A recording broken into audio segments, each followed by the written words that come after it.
Hello everyone. Last video में हमने पूरा वेक्टर ऑलमोस्ट ख़त्म कर लिया था।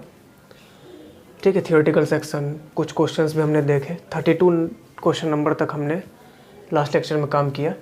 अब हम लोग 33 नंबर क्वेश्चन से स्टार्ट कर रहे हैं और इस वीडियो में हम लोग वेक्टर के कुछ अच्छे क्वेश्चंस को देखेंगे जो आपके नीट के पॉइंट ऑफ व्यू से, जेईई मेन के पॉइंट ऑफ व्यू से बहुत इंपॉर्टेंट है।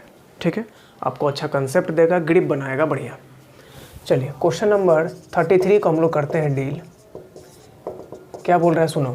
The sum of two forces, जैसे ही बोला कि सम ऑफ टू फोर्सेस, दो फोर्सेस बोला तो एक फोर्स लिख लीजिए F1 और दूसरा फोर्स है F2, है ना। Sum of two forces acting at a point, यानी कि किसी पॉइंट पर, मान लो ये पॉइंट P है, इस पॉइंट पर दो फोर्स काम कर रहा है। हम मान लेते हैं एक को F1 और दूसरे को हमने कंसिडर कर लिया suppose that F2। Force vector quantity है इसलिए हमने इस पर क्या लगा दिया, arrow.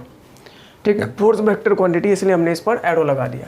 Acting at a point is 16 Newton, है ना। दोनों का सम जो है वो 16 न्यूटन है, यानी कि F1 plus F2 equal to 16। Equation number 1 मान लो।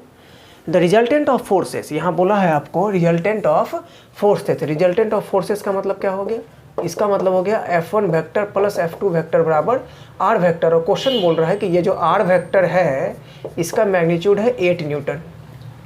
क्वेश्चन बोल रहा है ऐसा, resultant of two forces is 8 Newton. ठीक है, and its direction is perpendicular, यानी कि जो रिजल्टेंट है इसका डायरेक्शन जो है वो परपेंडिकुलर है, यानी कि इस दोनों फोर्स का जो रिजल्टेंट है आर, इसका डायरेक्शन परपेंडिकुलर है। किस पर परपेंडिकुलर है, टू द मिनिमम फोर्स, है ना, मिनिमम फोर्स। अब इस दोनों में से कौन सा फोर्स मिनिमम है ये हमको नहीं पता। क्लियर, इस दोनों में से कौन सा फोर्स मिनिमम है ये क्वेश्चन में डील नहीं किया है कि F1 मिनिमम या F2।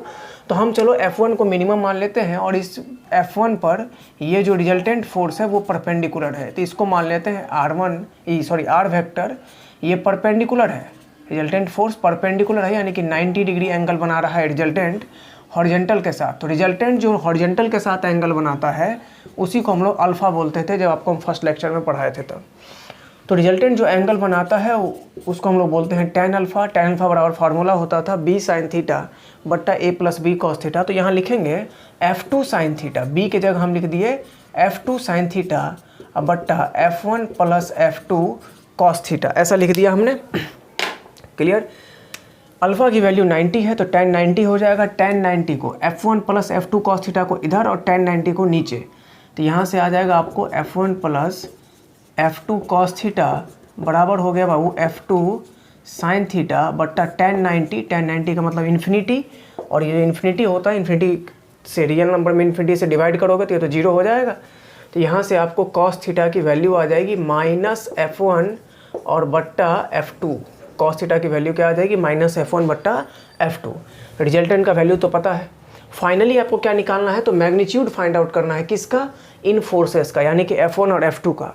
तो F1 और F2 दोनों का अगर मैग्नीट्यूड निकालना है तो दो अननोन है अपने पास, तो दो अननोन को सॉल्व करने के लिए दो इक्वेशन चाहिए। एक इक्वेशन दिया है, एक इक्वेशन डेवलप करना पड़ेगा।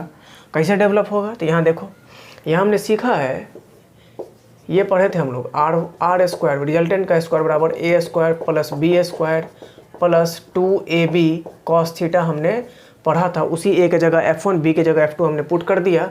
8 का स्क्वायर हो जाएगा बाबू 64 इक्वल टू, है ना, यहाँ से F1 square plus F2 square plus 2F1 F2 cos theta की वैल्यू माइनस F1 बट्टा F2। F2 से F2 कैंसिल हो जाएगा, तो यहाँ से जो है वो 64 बराबर आ जाएगा आपको F2 square minus F1 square, यानी कि F2 plus F1 into F2 minus F1। और F2 प्लस F1 बोलो चाहे F1 प्लस F2 बोलो, इसकी वैल्यू दे रखी है कितनी, 16। तो यहाँ से एक इक्वेशन डेवलप हो गया कि F2 माइनस F1 बराबर 64/16, यानी कि 4, इक्वेशन नंबर 2।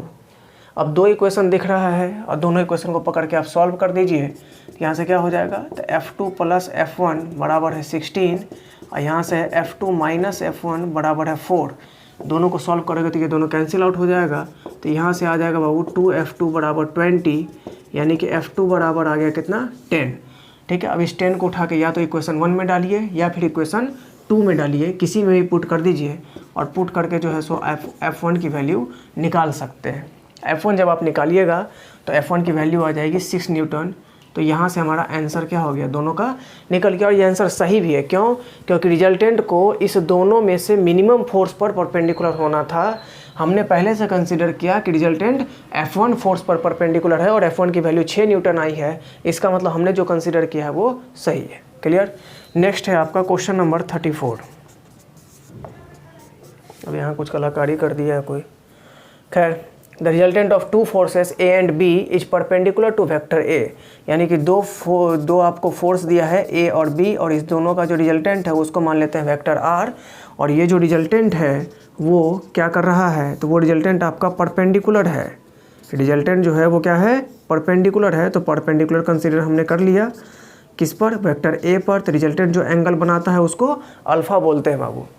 ठीक है, फिर आपसे बोला कि and its magnitude is equal to the half of magnitude of vector B, यानी कि रिजल्टेंट का जो मैग्नीट्यूड है वो कितना है, तो B/2 है। Clear? Find angle between them, दोनों के बीच का आपको क्या बोल रहा है, एंगल फाइंड आउट करने के लिए। क्लियर? दोनों के बीच का जो आपको बोल रहा है वो क्या बोल रहा है, फाइंड आउट करने के लिए, एंगल फाइंड आउट करने के लिए बोल रहा है। तो कैसे निकलेगा, अब यहाँ देखो बाबू, सबसे पहले आपको अल्फ़ा दिया है, तो यहाँ पर आप अप्लाई कर दीजिए tan अल्फ़ा बराबर B sin थीटा, जो फार्मूला था उसको आप अप्लाई करेंगे A + B cos theta. tan alpha बराबर B sin थीटा बट्टा A + B cos थीटा। तो यहाँ से आप लिख देंगे A + B cos थीटा बराबर कितना, तो B sin थीटा बट्टा इन्फिनिटी, क्योंकि यहाँ पे अल्फ़ा 90 होगा, tan 90 इन्फिनिटी होता है, इन्फिनिटी को नीचे भेज देंगे तो 0 आ गया। तो यहाँ से cos थीटा की वैल्यू आ जाएगी -A/B, इसको मान लेते हैं इक्वेशन स्टार। अब देखो एंगल फाइंड आउट करना है दो वेक्टर के बीच का, यानी कि थीटा फाइंड आउट करना है। थीटा तब निकलेगा जब cos थीटा के साथ आएगा, एंड और ये तब निकलेगा जब आपको A और B का रेशियो पता होना चाहिए, या A और B के बीच का रिलेशन पता होना चाहिए, तभी जाकर के आप cos थीटा की वैल्यू फाइंड आउट कर पाइएगा। तो इसके लिए क्या करना पड़ेगा, यहाँ से आपको रिजल्टेंट दिया है, यहाँ से आपको रिजल्टेंट दे रखा है, उसी रिजल्टेंट का आप इस्तेमाल करिए। रिजल्टेंट का इस्तेमाल कैसे करेंगे बाबू, तो यहाँ पे R² बराबर हमको लिखना पड़ेगा A² प्लस B² प्लस हम लिखेंगे 2AB cos थीटा। R की वैल्यू कितनी है, तो B/2 है, इसका स्क्वायर करिएगा तो B²/4 हो जाएगा। A² plus B² plus 2AB into -A/B। cos theta की वैल्यू -A/B आई है, इस B से कैंसिल कर देंगे तो ये कितना बन जाएगा, तो ये बन जाएगा आपको B² -A²। ठीक है, अगर यहाँ से आप A² बराबर लिखते हैं तो आप लिखेंगे B² B²/4, यानी कि 3B²/4। तो यहाँ से जो आपका A/B का वैल्यू आ जाएगा वो कितना आ जाएगा, तो वो आ जाएगा ±√3/2। क्लियर, ±√3/2। आपको क्या करना है, तो प्लस वाला वैल्यू लो, क्योंकि ऑप्शन में उसी हिसाब से दे रखा है इसीलिए। ठीक है, अब इसमें से A/B की वैल्यू +/√3 इसमें पुट करते हैं, तो यहाँ पे देखना फ्रॉम स्टार cos थीटा बराबर कितना हो जाएगा, तो -√3/2। A/B की वैल्यू +√3/2 अगर पुट कर देते हैं तो cos थीटा की वैल्यू हो जाएगी कितनी, -√3/2। और ये तब होती है जब थीटा कितना होगा, तो 150 डिग्री होगा। थीटा कितना हो जाएगा बाबू, 150 डिग्री हो जाएगा, तब जा कर के ये पॉसिबल है। तो यहाँ जो आपसे दो वेक्टर के बीच का एंगल पूछ रहा था, वो एंगल कितना निकल के आ गया, 150 डिग्री निकल करके आ गया। आप इसको नोट डाउन कर लीजिए, और भी क्वेश्चन हम लोग अभी देखेंगे। चलिए नेक्स्ट क्वेश्चन देखते हैं हम लोग। यहाँ देखो क्वेश्चन नंबर 35 क्या बोल रहा है क्वेश्चन में, the vector that must be added. एक ऐसा वेक्टर आपको बताना है जिसको कि हर हालत में हमें जोड़ना है ना, या जोड़ने पर क्या असर होगा वो देखते हैं आगे। The vector that must be added to the vector this and this, है ना। कोई एक वेक्टर आप अपने हिसाब से कंसिडर कर लीजिए। तो मान लीजिए हमने मान लिया उसको वेक्टर A, इसको क्या करना है, तो ऐड करना है। किसके साथ ऐड करना है, तो i cap -3j cap plus 2k cap plus 3i cap plus 6j cap -7k cap. Clear, आपसे यही बोला गया कि एक वेक्टर जिसको कि हमको क्या करना होगा, ऐड करना होगा। किसके साथ, तो इस दो वेक्टर के साथ हमें उसको ऐड करना है। ऐड करने पर क्या होना चाहिए, तो हम उसको इस तरह से ऐड कर रहे हैं कि जो रिजल्टेंट वेक्टर होगा वो कहाँ मिले, तो अलोंग y एक्सिस। क्लियर है, रिजल्टेंट वेक्टर जो है वो कहाँ मिलना चाहिए, तो रिजल्टेंट वेक्टर मिलना चाहिए अलोंग वाई एक्सिस पर आपको रिजल्टेंट वेक्टर मिलना चाहिए। क्लियर है? तो क्या करना पड़ेगा उसके लिए, यहाँ देखेंगे। तो उसके लिए यहाँ बोल रहा है कि जो इसको आप ऐड किए, एक वेक्टर ए वेक्टर हमने कंसिडर कर लिया, हम इसको इसके साथ और इसके साथ जब ऐड कर रहे हैं तो रिजल्टेंट वेक्टर हमको एक यूनिट वेक्टर मिल रहा है, और वो भी यूनिट वेक्टर किधर, अलोंग वाई एक्सिस। तो एक ऐसा यूनिट वेक्टर जो कि वाई एक्सिस के अलोंग होता है उसको हम लोग क्या बोलते हैं, जे कैप। हो गया। इस 3 वेक्टर को ऐड करने पर एक रिजल्टेंट वेक्टर मिलना चाहिए था। वो रिजल्टेंट वेक्टर एक यूनिट वेक्टर है खुद, और वो वाई एक्सिस के अलोंग है, यानी कि जे कैप है। तो इस कंडीशन में आप इसको ईजिली सॉल्व कर सकते हैं, आपको वेक्टर ए जो है वो फाइंड आउट हो जाएगा। क्लियर है? बहुत ही आसान क्वेश्चन है, आपको पूरा कैलकुलेशन कर लेना है, वेरी इजी क्वेश्चन है ना। इसका जो आंसर आ जाएगा वो आ जाएगा आपको -4i, कैलकुलेशन करके देख लेना, -4i - 2j + 5k कैप। एक बार आप कैलकुलेट करके देख लीजिएगा, आई वाले को आई से, जे वाले को जे से, के वाले को के से कैलकुलेट कर लेना, इधर उधर भेज देना, सिंपल कैलकुलेशन है। इस टाइप का क्वेश्चन बाबू कल भी आपको कराए थे। आपको बोला गया था कि A.B = magnitude of A cross B, यानी कि A.B का मतलब क्या हो जाता है, तो AB cos थीटा, और यहाँ पे इसका मतलब हो जाता है AB sin थीटा। ठीक है ना, इस तरह से है। तो इसका मतलब क्या हुआ, यहाँ से AB से भी कैंसिल हो जाएगा, तो यहाँ पर आ जाएगा बाबू tan थीटा = 1, और tan थीटा की वैल्यू 1 तब होती है जब थीटा कितना हो, 45 डिग्री होता है। उस कंडीशन में आपसे बोला गया कि C बराबर वेक्टर A + B, यानी कि दोनों वेक्टर के एडिशन का जो रिजल्टेंट है उसका मैग्नीट्यूड चाहिए। तो वो कैसे निकलेगा, रिजल्टेंट का मैग्नीट्यूड कैसे निकलेगा, तो यहाँ लिखेंगे C बराबर √A² + B² + 2AB cos 45, और cos 45 कितना होता है, तो √2 होता है। तो यहाँ से इसकी वैल्यू आ जाएगी A² + B², ये वेक्टर C का मैग्नीट्यूड, यानी कि C की वैल्यू आ जाएगी +√2AB। Clear? Very easy question. अब यहाँ देखिए, बोला कि at what angle must the 2 forces, 2 force आपको दे रखा है, एक x + y है, दूसरा x - y है ना। एट व्हाट एंगल, ये दोनों फोर्स किस एंगल पे काम करें ताकि जो इसका रिजल्टेंट हो वो ये वाला हो जाए। तो बहुत आसान, दोनों फोर्स के बीच का एंगल निकालना है। आप इसको मान लीजिए F1 फोर्स है ना, इसको मान लीजिए आप F2 फोर्स, ऐसा कंसिडर आप कर सकते हैं, है ना। एक को आपने कंसिडर कर लिया F1 फोर्स, दूसरे को आप F2 फोर्स कंसिडर कर लिए, ये रहा आपका रिजल्टेंट। फार्मूला क्या होता है, तो रिजल्टेंट का स्क्वायर, तो स्क्वायर रूट में x² + y² है, तो रिजल्टेंट का स्क्वायर करोगे तो स्क्वायर रूट तो हट जाएगा, तो क्या बचेगा, x² + y² = F1² + F2², यानी कि x + y का whole square plus x - y का whole square + 2F1 F2 cos theta, यानी कि दिस इंटू cos थीटा। हमको यही थीटा निकालना है, क्या करना पड़ेगा, तो यहाँ लिखेंगे बाबू x² + y² = इसको पूरा खोल दीजिए आप, यहाँ हो जाएगा x² + y² + 2xy + x² + y² -2xy + 2x² - 2y² into cos theta. ठीक है, x + y into x - y, a + b into a - b क्या हो जाएगा, a² - b², 2 से मल्टीप्लाई किए, इस तरह से आ गया। अब यहाँ देखो, ये x² y² ये दोनों कैंसिल हो गया बाबू, ये + 2xy, ये -2xy, ये भी कैंसिल हो गया। ठीक है, तो यहाँ से अब आप इजीली सॉल्व कर सकते हैं इसको। यहाँ से आपका x² + y² उधर चला जाएगा तो माइनस में चला जाएगा, ठीक है ना। यहाँ से आ जाएगा cos थीटा बराबर माइनस में x² + y² दोनों उधर जाएगा तो -x² - y² होने वाला है, ठीक है ना। -x² और -y² होने वाला है, तो इसलिए इसको माइनस पहले से बाहर लिख लिए और इसको लिख दिए x² + y² डिवाइड में ये 2 हमने कॉमन ले लिया, तो यहाँ क्या बचेगा x² - y²। ये भी एक आंसर हो जाएगा। अगर आपको थीटा निकालना है तो बस कुछ मत करिए, cos इन्वर्स लिख दीजिए, बात ख़त्म हो गया, ठीक है ना। थीटा अगर फाइंड आउट करना चाहते हैं तो क्या करना पड़ेगा, उसके लिए आपको कुछ नहीं करना है, सिर्फ और सिर्फ आप cos इन्वर्स लिख देंगे। जैसे आपने cos इन्वर्स लिख दिया, वहाँ पर आपको थीटा जो है सो फाइंड आउट हो जाना है। क्लियर है? ये कुछ क्वेश्चन हमने देखा, अब और कुछ क्वेश्चन हम लोग देख लेते हैं 2-4, तो आपका पूरा वेक्टर जो चैप्टर है वो पूरी तरह से बहुत अच्छे तरीके से कंप्लीट हो जाएगा। चलिए आगे फर्दर नेक्स्ट क्वेश्चन देखते हैं। ये एक बढ़िया क्वेश्चन है जो आपको IIT 2018 में आया, बहुत ही बढ़िया क्वेश्चन, जो क्या बोल रहा है कि 2 वेक्टर है जो आपको दे रखा है है ना, दोनों वेक्टर आपको गिवन है ऑलरेडी। एक दे रखा है वेक्टर ए जो कि ए आई कैप है, वेक्टर बी भी दे रखा है जो कि A cos omega T I cap plus sine omega T J cap है। आपको ये कंडीशन भी दिया कि इस कंडीशन को फुलफिल कर रहा है, जहाँ पर जो ये ए है वो कांस्टेंट है और ओमेगा की वैल्यू π/6 रेडियन पर सेकेंड। रेडियन पर सेकेंड का मतलब होता है एंगुलर वेलोसिटी, ठीक है।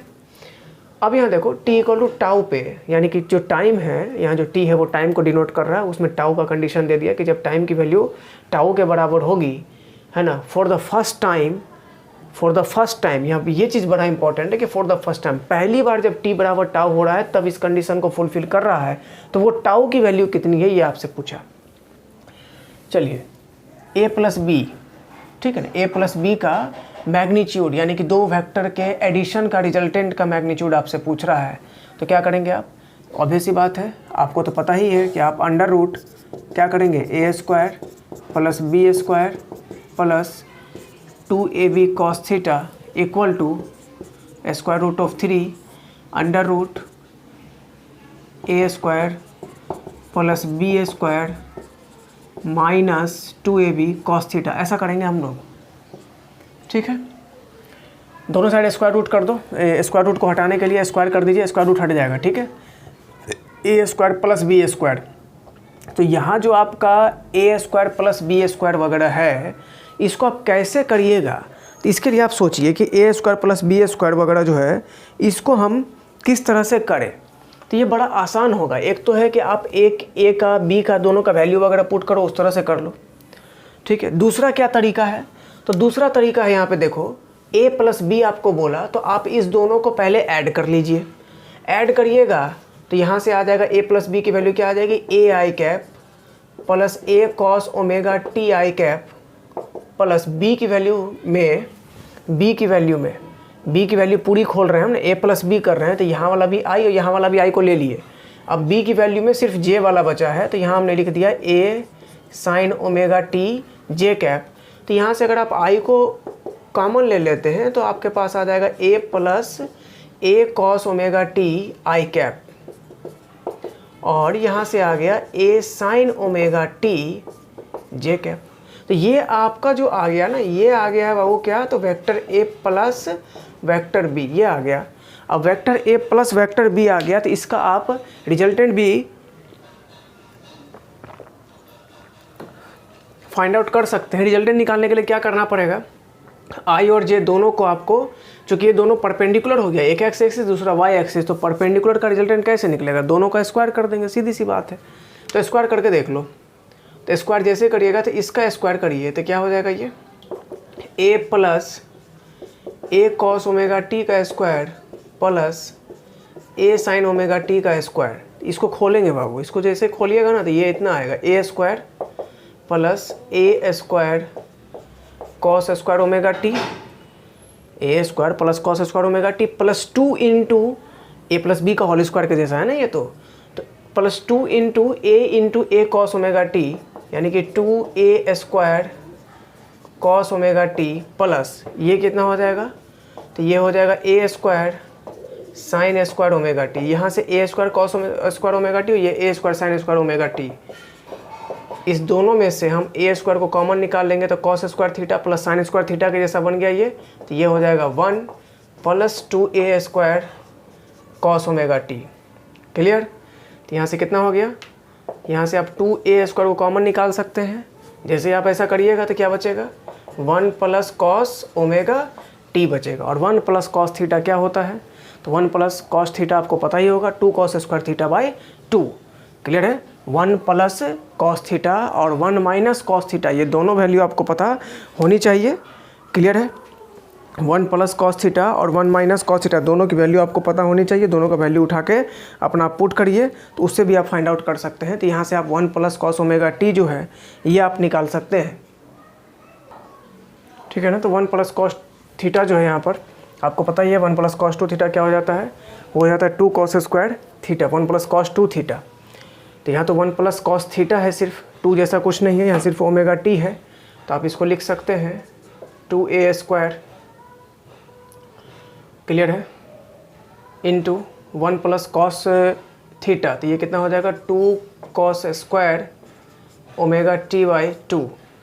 2 इंटू 2 4, तो ये हो जाएगा total 4a² cos square omega t/2। अब यहाँ ध्यान देना थोड़ा, ये जो हमने i प्लस जे यानी कि दो परपेंडिकुलर के टर्म में इसको कन्वर्ट किया, i और j के टर्म में कन्वर्ट किया, तो परपेंडिकुलर वेक्टर का मैग्नीट्यूड आपको निकालना सिखाए थे, दोनों का स्क्वायर करके ऐड करके और स्क्वायर रूट करना है।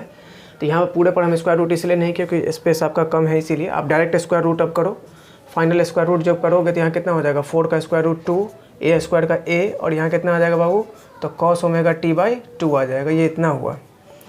तो यहाँ से आपने a प्लस बी का जो मैग्नीट्यूड है ना, वो a प्लस बी का मैग्नीट्यूड आप निकाल चुके हैं। ठीक है, तो इसको हम डायरेक्ट यहाँ लिख रहे हैं बाबू, a प्लस बी का जो मैग्नीट्यूड है वो आ गया आपको 2a cos ओमेगा t/2, ये इतना आ गया, equal to square root of 3।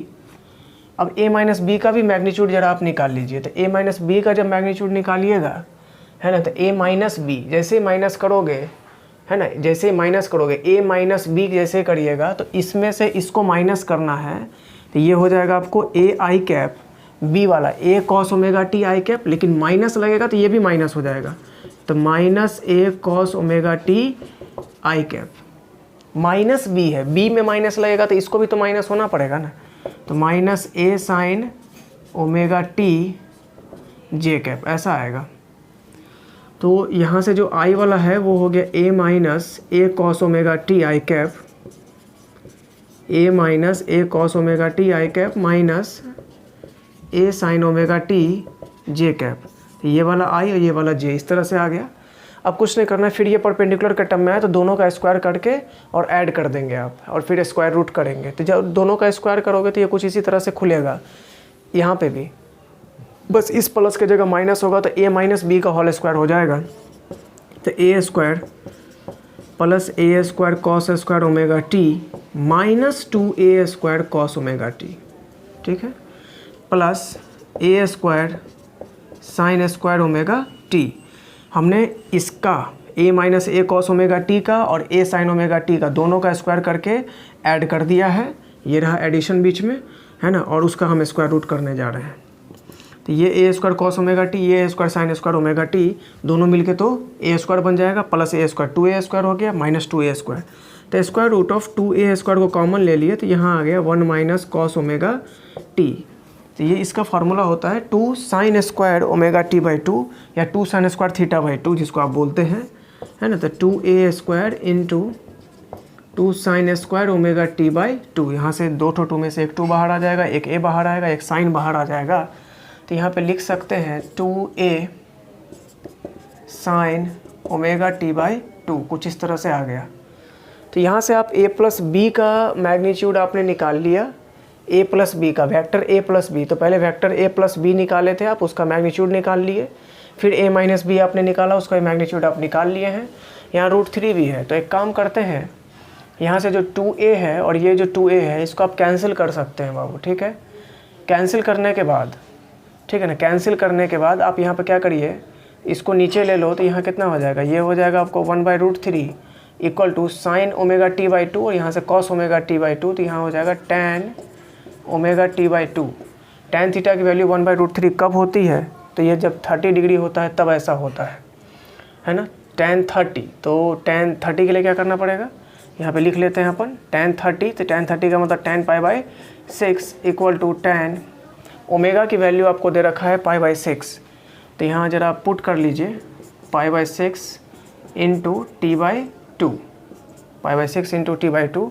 तो यहाँ से आपको साफ दिख रहा है कि π/6 बराबर π/t, यानी कि π/6 इंटू t/2। यहाँ से ये π/6 ये π/6 कैंसिल हो जाएगा, तो t की वैल्यू कितनी आ जाएगी, 2 सेकेंड। क्लियर। यहाँ पर अब बात ये उठता है कि जो tan ओमेगा t/2 है इसकी वैल्यू 1/√3 हुई, है ना, बोल रहा है कि इसकी वैल्यू 1/√3। तो tan थीटा का जो वैल्यू जो आपको बोल रहा है कि 1/√3, वो ऐसा तो है नहीं कि सिर्फ एक ही बार 1/√3 होगा, है ना, वो तो कई एंगल पे 1/√3 हो सकता है कि नहीं। या फिर आप बोल सकते हैं कि यहाँ से जब आप यहाँ जो कुछ स्क्वायर वगैरह अगर आप करते हैं तो फिर तो प्लस माइनस वाला चक्कर आ जाता है कि नहीं। तो उस कंडीशन में यहाँ से ऐसे ही प्लस माइनस वाला चक्कर आएगा ना, क्योंकि आप देख रहे हैं ना स्क्वायर रूट से बाहर कर रहे हैं, तो यहाँ तो प्लस माइनस आना है। तो उस कंडीशन में जो tan थीटा की वैल्यू हो जाती है वो tan थीटा की वैल्यू 1/√3 कब होगी? तो 1/√3 आप मैथमेटिक्स में पढ़िएगा, वो होती है कब? जब n पाई प्लस माइनस π/6 पर, जहाँ पर आपकी n जो है सो एक इंटीजर की तरह वर्क करता है। तो n पाई प्लस माइनस π/6 पर जा करके आपको tan थीटा जो होगा या tan का जो फंक्शन है उसकी वैल्यू 1/√3 हो जाती है। तो उसमें जब आप यह देख रहे हैं कि जो ओमेगा t/2 है या ओमेगा के जगह आप ले लेते हैं π/6, तो ये πt/12 हो जाएगा, है ना। ये जो है सो आपको πt/12 हो जाएगा, और उसमें आप प्लस लीजिएगा चाहे माइनस लीजिएगा इधर से। यहाँ देखो, यहाँ πt/12 बराबर आप लिख सकते हैं यहाँ पर कितना? तो यहाँ पर आप लिख सकते हैं n पाई प्लस माइनस π/6। तो यहाँ से आप n की वैल्यू चेंज करते जाइएगा तो तब बार बार आपका जो है सो t का वैल्यू चेंज करता जाएगा। लेकिन यहाँ पर क्वेश्चन में जैसे टाउ पूछा है तो कुछ नहीं है, t बराबर टाउ है, तो इसी t को आप क्या लिख सकते हैं? टाउ भी लिख सकते हैं, क्योंकि क्वेश्चन बोला है t को टाउ लिख लो, ठीक है। तो टाउ बराबर 2 सेकेंड, ये आंसर हो गया। इंटीजर टाइप क्वेश्चन था IT का। अब यहाँ पर जब आप प्लस और माइनस या n की वैल्यू चेंज करते जाइएगा तो टाउ की वैल्यू बार बार चेंज करेगी। इसीलिए क्वेश्चन में पहले लिख दिया है क्लियरली कि फॉर द फर्स्ट टाइम। जैसे ही फर्स्ट टाइम लिख दिया तो फर्स्ट टाइम लिखने का सीधा सा मतलब हो गया कि n की वैल्यू को 0 कर दो। जैसे ही n की वैल्यू 0 हो जाएगी तो ये वाला टर्म n पाई ख़त्म हो जाएगा, तो πt/12 बराबर π/6, πt/12 बराबर π/6, है ना। πt/12 बराबर क्या हो गया? π/6। तो यहाँ से क्या हो गया? पाई से पाई कैंसिल हो जाएगा, तो यहाँ से t बराबर आ जाएगा 2 सेकेंड, या फिर लिख सकते हैं टाउ बराबर कितना? तो 2 सेकेंड। तो फॉर द फर्स्ट टाइम लिखने का भी इस IT के क्वेश्चन में कुछ ना कुछ मतलब था, ये ऐसे ही नहीं दे दिया गया था, ठीक है ना। तो इस तरह से आप इसको फाइंड आउट कर सकते हैं, या जो ये पहला वाला मेथड आपको हम स्टार्ट किए थे इससे भी आप कर सकते हैं, कोई दिक्कत नहीं है। वेक्टर A है, उसका मैग्नीट्यूड ले लेना, B का मैग्नीट्यूड लेकर के यहाँ पुट करना, ठीक है। फिर 2AB, A का मैग्नीट्यूड, B का मैग्नीट्यूड, वेक्टर A का मैग्नीट्यूड तो A ही रह जाएगा, और वेक्टर B का मैग्नीट्यूड, है ना। तो वेक्टर B के मैग्नीट्यूड को भी आप निकाल सकते हैं, उसको भी उठा करके आप पुट करिएगा, तो वेक्टर B का मैग्नीट्यूड भी A ही रहना है। तो उठा के पुट करोगे तो उतना ही आने वाला है, ठीक है, उससे कोई दिक्कत वाली बात नहीं है। तो ये दोनों ही मेथड है, इससे जो है सो आप क्वेश्चन को सॉल्व कर सकते हैं। क्लियर? देखिए ये जो क्वेश्चन है ना, ये क्वेश्चन नंबर 38 तक जिस हमने किया, ये सही है। अब इतना क्वेश्चन आपके लिए बिल्कुल सही है, इतना से आप आसानी से नीट वगैरह के लिए, JEE मेन वगैरह के लिए फाइट ईजिली कर सकते हैं। इतना आप सीख लें पहले, ठीक है। वेक्टर में इतना क्वेश्चन इनफ है बाबू। और क्वेश्चन वेक्टर के थ्रू, जैसे कि हम लोग टॉर्क निकालना भी सीखते हैं वेक्टर में, है ना। V बराबर ओमेगा क्रॉस R, ये भी करते हैं। टाउ बराबर R क्रॉस F, इस पर भी क्वेश्चन करते हैं। तो उस टाइप के क्वेश्चंस को यहाँ करने की कोई ज़रूरत नहीं है। जिस पैटर्न में हम लोग पढ़ रहे हैं उस पैटर्न में वो टॉपिक जहाँ आएगा हम वहीं पर उसका क्वेश्चन कराएंगे। जैसे V बराबर ओमेगा क्रॉस R वाला जो क्वेश्चन है वो आपको सर्कुलर मोशन में आएगा, और टाउ बराबर R क्रॉस F वो आपको सर्कुलर मोशन और रोटेशन दो जगह आएगा, तो वहाँ करेंगे उस पर क्वेश्चन। 2 क्वेश्चन कर लेंगे, ईजिली क्लियर हो जाएगा आपके लिए, ठीक है। क्योंकि वो यहाँ इसलिए नहीं कर रहे कि वो फार्मूला हम ये मान करके चल रहे हैं कि वो फार्मूला आपने वेक्टर में नहीं पढ़ा होगा, इसीलिए, ठीक है। ऑन द प्रॉपर वेक्टर के थ्योरी पे जो बेस्ड क्वेश्चंस होते हैं वो हमने आपको दिखाया, और इतना क्वेश्चन इनफ है बाबू। जितना भी नीट में प्रीवियस ईयर का क्वेश्चन है, JEE का क्वेश्चन है, कुछ एडवांस के प्रॉब्लम्स हो गए, और भी फर्दर वेरियस एग्जामिनेशंस के वेरियस टेस्ट सीरीज़ के क्वेश्चंस को हमने आपको दिखाने की कोशिश की है। और भी जो बाकी चैप्टर्स होंगे उसमें भी हम और ज़्यादा क्वेश्चन करेंगे। जब हम लोग काइनेमेटिक्स की तरफ बढ़ेंगे नेक्स्ट वीडियो में, तो उसमें और ज़्यादा क्वेश्चन करेंगे, और थ्योरी भी अच्छा खासा उसमें हम लोग उसी तरह से कॉन्साइज वे में देखते चले जाएंगे। तो ये आपके लिए बहुत ही बढ़िया कोर्स है, जिसमें कि आप काफ़ी अच्छा कुछ सीख सकते हैं। अपने जो प्रिपरेशन है आपकी, जो तैयारी है आपकी, अपने तैयारी को आप बूस्ट कर सकते हैं, ठीक है। इसको आप अच्छे से करिए, और उसके बावजूद अगर कोई डाउट होता है तो जो डिस्क्रिप्शन में आपको नंबर दिया होता है, व्हाट्सएप का लिंक दिया होता है, आप उस पर डाउट पूछ सकते हैं। व्हाट्सएप पे आप भेज दीजिए, जैसे मुझे समय मिलेगा मैं आपका डाउट क्लियर करके सेंड कर दूँगा। सॉरी। दूसरी बात, अगर आपको ये लगता है कि आप इससे कुछ सीख रहे हैं तो अपने दोस्तों से भी इस टाइप की वीडियोस को ज़रूर शेयर करिए। मैं ये नहीं बोलता कि आप सिर्फ मेरे ही वीडियो को शेयर करिए। इस टाइप की जो भी वीडियोस आपको हाथ लगते हैं इस टाइम में, जब आप घर बैठे कुछ सीखने का कोशिश कर रहे हैं, अपनी तैयारी को कंटिन्यू रखने का कोशिश कर रहे हैं, तो इसके लिए सिर्फ आप अकेले ही फ़ायदा ना उठाएं, अपने दोस्तों को भी इसमें, जो भी आपके कलीग्स हैं जो इस एग्ज़ामिनेशन को लेकर के सीरियस हैं, एंड उनको भी बताएं कि इस टाइप की वीडियो से उनका फ़ायदा ज़रूर होगा। क्लियर है? नेक्स्ट वीडियो में हम लोग काइनेमेटिक्स स्टार्ट करेंगे बाबू। वेक्टर यहाँ तक इनफ है आपके लिए, इतना करें, है ना। अप्रॉक्स मैंने 50 क्वेश्चन का टारगेट रखा था वेक्टर में, लेकिन 38 क्वेश्चन में मैं देख रहा हूँ कि आपका जो प्रिपरेशन होना चाहिए वो काफ़ी अच्छा हो सकता है, बहुत बढ़िया हो सकता है। इसीलिए हम यहीं पर इसको रोक रहे हैं, स्टॉप कर रहे हैं। जो 10-12 क्वेश्चन है वो मैं अगर कराऊंगा भी तो सब इसी टाइप का क्वेश्चन है, कोई फ़ायदा नहीं होगा, आपका भी टाइम किल होगा। ठीक है, तो उस समय को बचा करके हम लोग काइनेमेटिक्स में कुछ एक्स्ट्रा क्वेश्चन करें तो वो ज़्यादा बेटर होगा आपके लिए। क्लियर है? तो नेक्स्ट वीडियो में हम लोग मिलते हैं बाबू, काइनेमेटिक्स स्टार्ट करेंगे। Thank you.